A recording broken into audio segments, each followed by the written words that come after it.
O hello, maayong adlaw yot. O di ba maayong adlaw yot. So na ako diri sa punuan sa Siriguila lagi no ko. Kay kung habog bining ubos ani ay isa kasipyat na ko dito punitong sa paa. Agoy Ginoo ko. So magchika tabi. Kanang na ako'y chika ba kay sa atong pagka-content creator no kay part man naman gyud ni sa tua ang pagka-marites no.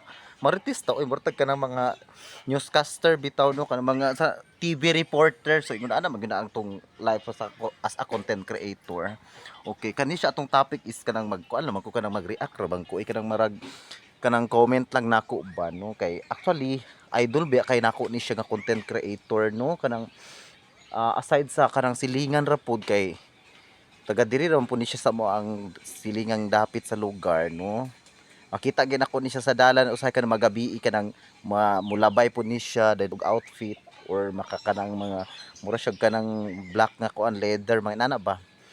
So regarding sa iyahang issue nga katong sa Claveria nga accident kanang nagmahay ko ba no kay murag nagpakita pud siya dili maayong pamatasan no. Sorry na lang ha.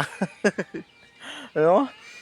Katong kabay kailan na siguro mo ani katong bag-o lang nga atong mga naaging adlaw ba nga accident dito sa Claveria no nga napuruhan ang sakay sa bao-bao dayon siya napuruhan pud siya. Dayon nakakita pud ako sa mga comment section sa iyahang page nga naapod siya di ko kauyon atong iyahang gipakita nga mga kuan no nga mga kanang mga pamatasan. Dayon karon, search na ko ang iyahang gipang search na mo ang iyahang account wala na murag gi-hide niya or gi-deactivate ata. Kay I don't know unsay purpose, no?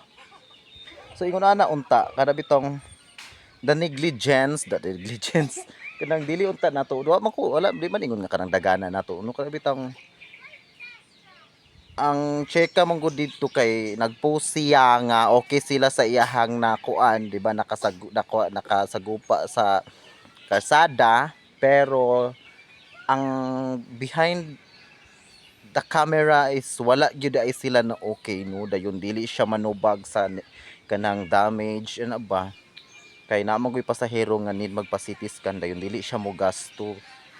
So dayon nagpalakaw siya istorya nga okay sila nagsabot na sila pero nipiaek ang family sa katong mga victims no nga wala di ay walay negotiation na nahitabo.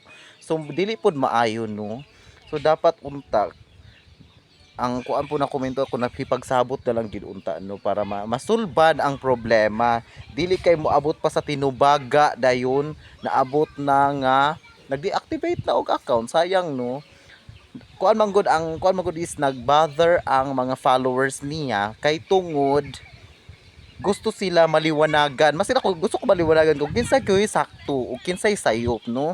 Munang kung naa man gani CCTV sa lugar or dashcam, ana na lang muna ang mga followers ni nang hangyo gud nga ikuan na lang gyud na i-dashcam reveal para makita kung kinsay mali.